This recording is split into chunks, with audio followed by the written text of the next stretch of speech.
Taste the Daily.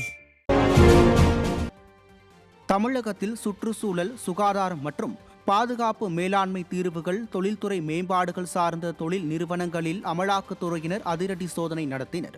தமிழக அரசு மருத்துவமனைகளுக்கு உபகரணங்கள் வாங்கிய விவகாரம் மற்றும் சுற்றுச்சூழல் துறையில் குப்பைகளை மறுசுழற்சி செய்யும் தொழில்நுட்ப நடவடிக்கைகளை கையாளும் ஆலோசனைகளையும் தொழில்நுட்பங்களையும் வழங்கியதில் சட்டவிரோத பண பரிவர்த்தனை நடைபெற்றதாக குற்றச்சாட்டு எழுந்துள்ளது. இதையடுத்து சென்னையை தலைமையிடமாக கொண்டு செயல்படும் தனியார் நிறுவனங்களுக்கு தொடர்புடைய இடங்களில் அமலாக்கத்துறையினர் அதிரடி சோதனையில் ஈடுபட்டனர். மேலும் விருகம்பாக்கத்தில் ஓய்வு பெற்ற தமிழ்நாடு மாசு கட்டுப்பாட்டு வாரிய கண்காணிப்பாளர் பாண்டியன் வீட்டிலும் சோதனை நடைபெற்றது. இவரது முறைகேடு அதிமுக ஆட்சியில் வெளிக்கொணரப்பட்டது குறிப்பிடத்தக்கது.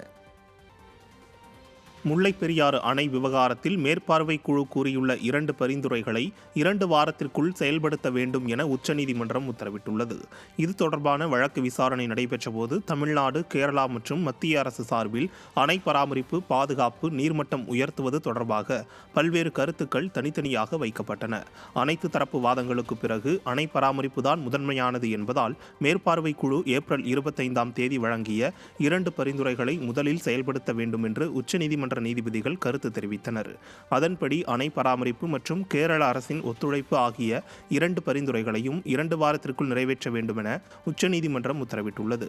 1000 ஆண்டு கட்டடங்கள் எல்லாம் பாதுகாப்பாக இருக்கும் நிலையில் முல்லைப் பெரியாறு அணையின் பாதுகாப்பு குறித்து கேரள அரசு அச்சப்பட தேவையில்லை என்றும் உச்சநீதிமன்றம் கருத்து தெரிவித்துள்ளது.